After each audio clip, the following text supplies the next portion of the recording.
ज्योत्सना सिंह हेल्दीराज में आप सभी का स्वागत करती हूं। आज हेल्दीराज पहुंचा है केंद्रीय राज्य मंत्री माननीय श्री अश्विनी कुमार चौबे जी के आवास पर। आपको बता दें कि माननीय श्री अश्विनी कुमार चौबे जी पहले स्वास्थ्य राज्य मंत्री रहे हैं और इलेक्ट्रो होम्योपैथी को लेकर उन्होंने काफी कार्य किया। उन्होंने इसके अद्भुत परिणाम देखे और लंबे समय तक वो इसको मान्यता दिलाने को लेकर कार्य करते रहे। आइए आज हेल्दीराज जानेगा कि सरकार इलेक्ट्रो होम्योपैथी की मान्यता को लेकर किस दिशा की ओर है। तो आइए उनसे कुछ बातचीत कर लेते हैं।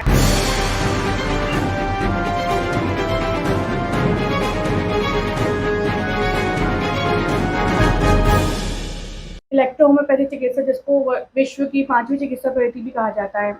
और अगर हम बात करें भारत की, तो भारत में भी इसकी मान्यता को लेकर सरकार कोशिश कर रही है और अब तो नजर में आ रहा है कि सकारात्मक दिशा की ओर है। तो आप क्या कहना चाहेंगे इलेक्ट्रो होम्योपैथी के जो हमारे देश भर में जो कार्य कर रहे हैं उन चिकित्सकों के लिए, कि क्या ये वक्त आ गया है कि अब इलेक्ट्रो होम्योपैथी चिकित्सा को मान्यता मिलेगी? देखिए, मैं आज ये विश्वास रखता हूँ इलेक्ट्रो होम्योपैथी जो चिकित्सा पद्धति है, और ये विश्वास इसलिए जागा है कि मैंने अपने परिजनों को, जिनको कि कैंसर के लास्ट स्टेज में जाने के बाद जहाँ टाटा मेमोरियल हॉस्पिटल जैसे अस्पताल पेशेंट को बोलते हैं कि अब आप घर में आराम कीजिए, वैसे पेशेंट के ऊपर जब इलेक्ट्रो होम्योपैथी का ट्रीटमेंट होता है, और ख़ास करके विशेष करके मैं कहना चाहूँगा कि जो सिन्हा इलेक्ट्रो होम्यो अनुसंधान केंद्र है, डॉक्टर के.पी. सिन्हा, डॉक्टर प्रभात सिन्हा, इनके द्वारा जो ट्रीटमेंट दिया गया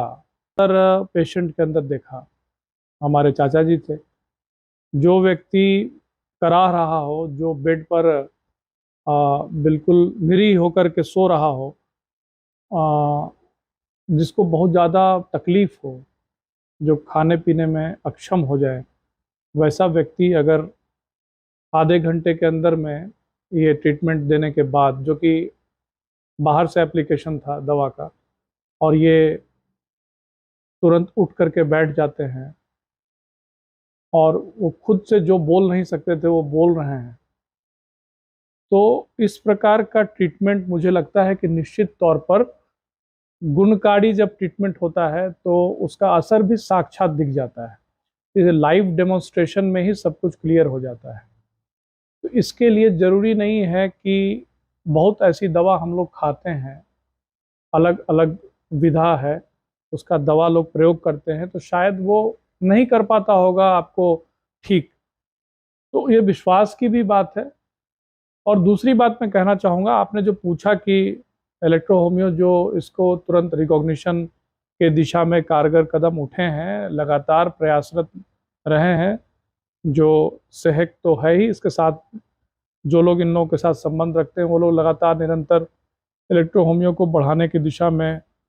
काम कर रहे हैं। सरकार की मंशा बहुत साफ रही है, मैंने ये देखा, और प्रत्यक्ष रूप से मैं इसका गवाह हूँ कि सरकार चाहती है कि ऐसे अनुसंधान जो हुए हैं और ऐसा जो ये विधा है, आपने कहा 5वां विधा है, हो सकता है उसको मैं 5वां चौथा तो नहीं मानूंगा, मैं तो ये कहूँगा कि एक ऐसा इलेक्ट्रो होम्यो, एक ऐसा साइंस है इलेक्ट्रो होम्योपैथी जो इटली से चल करके आज भारत तक जरूर पहुंच गया है, बीच में बहुत सारे कंट्रीज़ में भी गया होगा। और मैटी साहब ने जो इसको ईजाद किया था, इसको बनाया था, उसके बाद जब ये देश में भारत में आया है, इस चिकित्सा पद्धति के लाखों प्रैक्टिशनर्स हैं, और आज इस आशा के साथ, इस विश्वास के साथ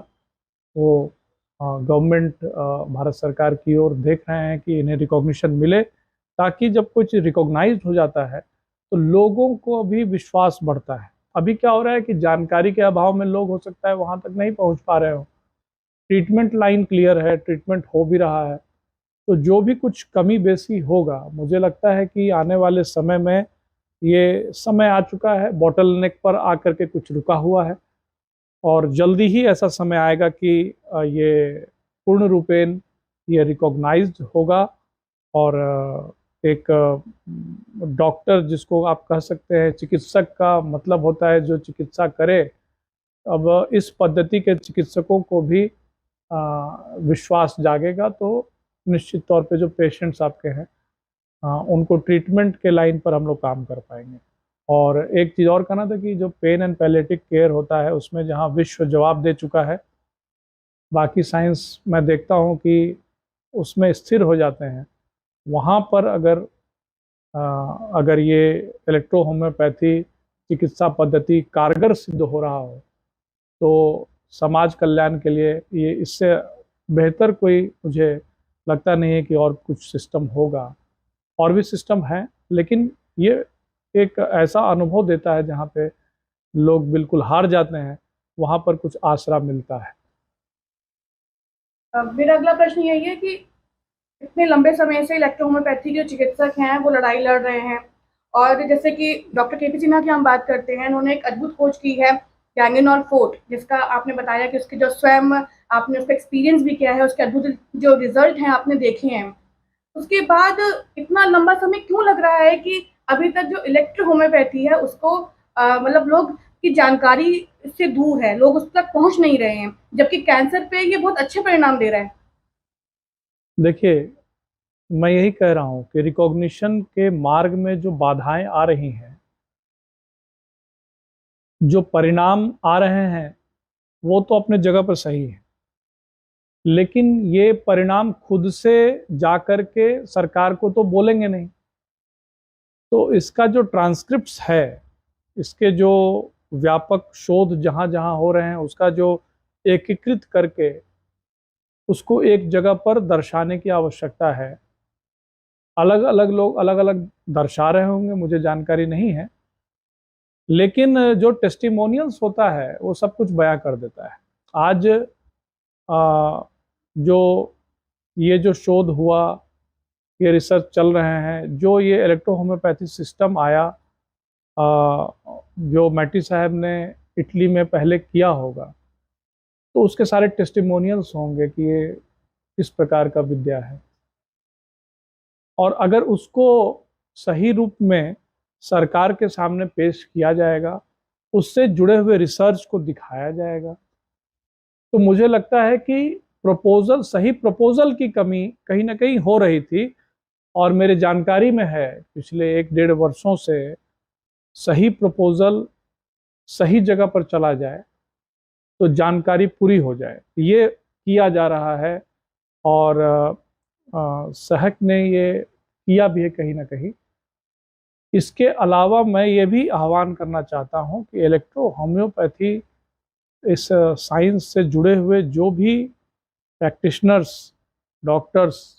चिकित्सक भारत के अंदर या विदेश में हैं, उनको एकजुट होने की आवश्यकता है। जब वो एकजुट होकर के अपनी बातों को, अपने शोध को रखेंगे, और वो शोध, अगर आप इलेक्ट्रो होम्योपैथी की बात कर रहे हैं तो इलेक्ट्रो होम्योपैथी साइंस क्या कहता है उसे बताना होगा, उसका लिटरेचर की आवश्यकता है, उसकी जो भी रिसर्च हुए हैं उसको आगे रखते हुए काम करना पड़ेगा। और ये पूरे कार्य को जब हम सरकार के सामने रखेंगे तो निश्चित तौर पर कुछ बात बनेगी, और जल्द ही मुझे लगता है कि इसको समझते हुए सरकार भी कोई निर्णय करेगी जरूर।